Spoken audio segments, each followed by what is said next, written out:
You just got paid $2,000. Congratulations. Your bank account disagrees. It's showing $1,456. The government decided to keep the difference. No permission asked. They're just taking it. That's called taxes. They're the cost of civilization. Roads don't build themselves. Schools don't fund themselves. Your favorite taco truck needs health inspections. Someone's gotta pay for it. That someone is you. Income tax hits your paycheck. Sales tax hits your spending. Capital gains tax hits your investments while you sleep. Social Security tax forces you to save for retirement because apparently you can't be trusted with your own future. Medicare tax keeps older people alive. You're basically paying for everyone, including people you'll never meet, including missile programs sent to countries you can't find on a map. The government knows exactly how much you owe, but it makes you guess anyway. Guess wrong and you're cooked. File correctly and you get nothing. That's taxation. Here's the darker part. Countries with higher tax rates have higher quality of life. Roads that don't kill your car. Schools that don't require active shooter drills. Healthcare that won't bankrupt you. So yes, taxes suck, but the alternative sucks worse. Now here's the thing. The government doesn't actually guard your money. Banks do, and they're doing something way worse. Most people think banks are vaults. Big, boring safes with guards watching your money like dragons. In reality, banks are matchmakers. They take your money and immediately give it to someone else. You deposit $1,000. The bank keeps maybe $100 sitting around. They take the other $900 and lend it to someone who wants to buy a jet ski. That's fractional reserve banking. The system works because not everyone shows up demanding their money back at the same time. Usually. Then 2008 happened. Everyone showed up. All at once. The banks didn't have it. The entire system collapsed because it was built on a bluff. Banks make money by lending your cash at higher interest rates than they're paying you. You're the supply. Borrowers are the demand. Banks sit in the middle, taking their cut. That's the entire business model. You give them $1,000. They pay you 0.01% interest. They lend it at 7%. They keep the difference, year after year. Why would you let them do this? Because it's convenient. Cards beat carrying cash. Because banks offer safety. In the US, deposits up to $250,000 are insured. If the bank fails, the government pays you back. Your money doesn't vanish into a jet ski purchase. But here's what most people miss. The bank isn't guarding your money. They're using it. Your deposit is immediately deployed as a loan. You own a claim on the bank, not actual cash, a promise. And promises get broken. Banks created 90% of the money in circulation. Every loan they make creates money that didn't exist before.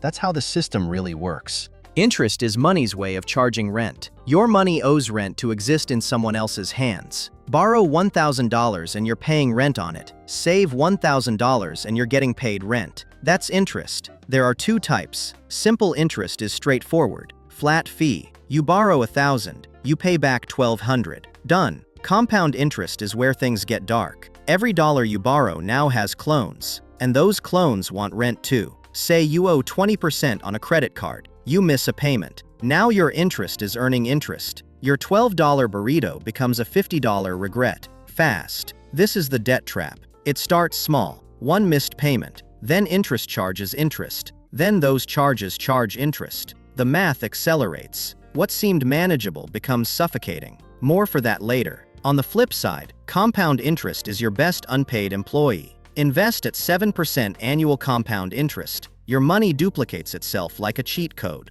$1 becomes 2, 2 becomes 4. One day you wake up old, rich, and smug. This is why interest is the silent engine behind both wealth and debt. In loans, it's the slow burn turning small mistakes into financial fires. In investments, it's the time bomb turning small gains into massive wins. The hack is simple. If you're paying interest, kill it fast. If you're earning interest, let it sit. Feed it time. Decades. Compound interest only works if you let it work. Interest isn't moral or immoral. It's just physics. A force. You can ride it to wealth, or it can drown you. The choice is in who's collecting it. You buy a bag of chips. Open it up, half empty. You check the receipt. 30% more than last time. You got hit by inflation. Your money lost value without you spending it. Inflation is what happens when money slowly gets less valuable over time. Not overnight, just slow erosion. Your $5 bill is still $5, but it buys fewer instant noodles. less gas. The number stays the same. The purchasing power dies. There are 3 ways this happens. First, too much money chasing too few goods. Everyone's got cash. Everyone wants the same TV. Price goes up. Demand pulls prices higher. Second, supply gets strangled. Supply chain breaks. Factories close. The good that costs $5 to make now costs $15. Prices spike. That's cost push inflation. Third, expectations. People think prices will rise, so they spend now. More demand. Prices rise to meet it. The expectation becomes self-fulfilling. A little inflation is normal. 2% a year. Predictable. But inflation spikes and savings die. Wages lag. You're getting paid the same, but your money buys half as much. You're getting a pay cut. The government fights back by raising interest rates. Borrowing becomes expensive. People borrow less. Spending drops. Prices stop rising.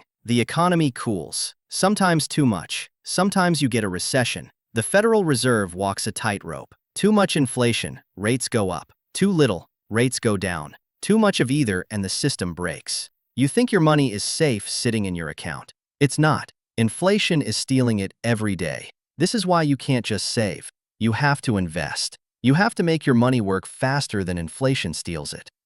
A recession is when the economy shrinks for at least 2 quarters. One day you're fine, job secure, bills paid. Next day layoffs hit. Stock market only goes down.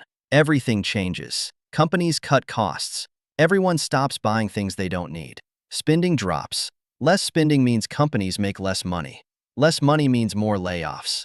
More layoffs means less spending. The spiral feeds itself. Why recessions happen is simple. High interest rates choke borrowing. Or a global crisis hits. War. Pandemic. Supply chains break. Or the cycle just completes. Boom. Peak. Bust. Reset. Think of the economy as a party. Boom phase and everyone's dancing. Drinks flowing. But lights flicker.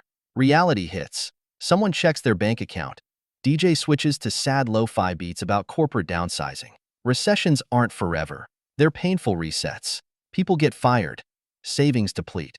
Dreams postpone. But eventually, spending returns. Businesses rebuild. Growth resumes. Not without scars, though. Governments try to soften the landing. Lower interest rates so borrowing becomes cheap. Send stimulus checks. Print money. Try to get people spending before the spiral crushes everything. Sometimes it works. Sometimes it doesn't work fast enough. The people who prepared suffer less. The people who spent everything suffer more. The people who bought assets during the crash get rich.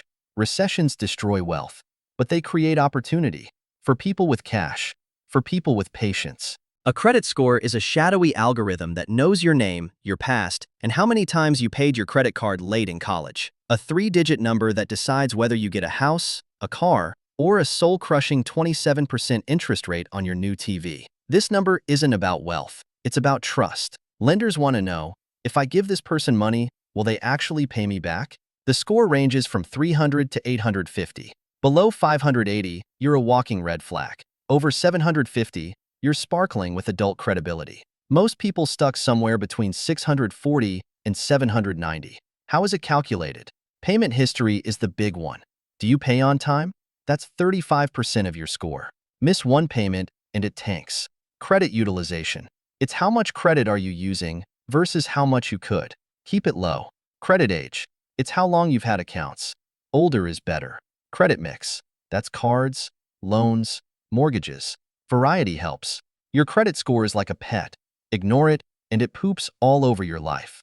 Take care of it, and someday it might help you buy a house. It's not about being good with money. It's about looking good to lenders. You can have zero debt and still have a trash score if you don't have a credit history. The game is rigged, but if you learn the rules, you can rig it back.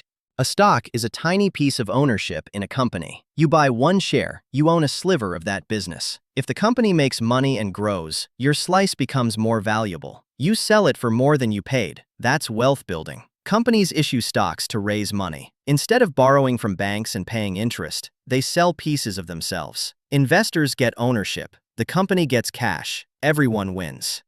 Theoretically. The problem is valuation. How much is a company actually worth? Is Apple worth $3 trillion?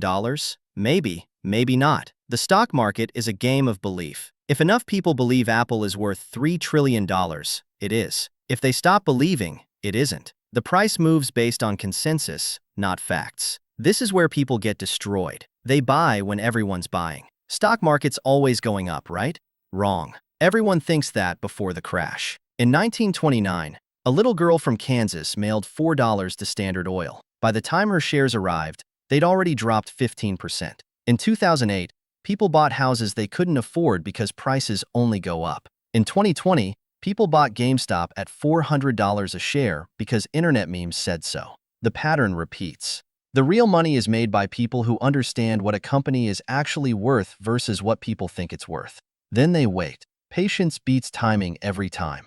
That's all stocks are. Ownership, belief, and timing. Debt is the foundation of modern money. Not gold, not government printing presses. Debt. Every dollar in circulation is someone's IOU, a promise to repay. Banks create money by lending it. That loan is debt. You pay it back with interest. New money enters the economy. This is how 90% of money exists. Debt isn't evil, it's leverage. Borrow $100,000 at 5% to buy a house that appreciates 10% yearly. You win. The bank wins. Everyone wins. Until it doesn't. When borrowers can't pay back, the whole chain breaks. 2008 happened because people borrowed too much on houses worth too little. Millions of promises became lies. The system collapsed because it was built on collapsing promises. The US government is $36 trillion in debt. Most countries would be obliterated by this. America isn't. Why? Because the dollar is the world's reserve currency. The US can print dollars. Other countries can't. The US borrows in its own currency. It never has to default as long as people believe in the dollar. You now understand how money actually works. Trust that promises get kept. Trust that tomorrow looks like today. That trust is the most fragile thing in the system. You know the basics now. You know the traps. Stick to the facts. See you in the next one.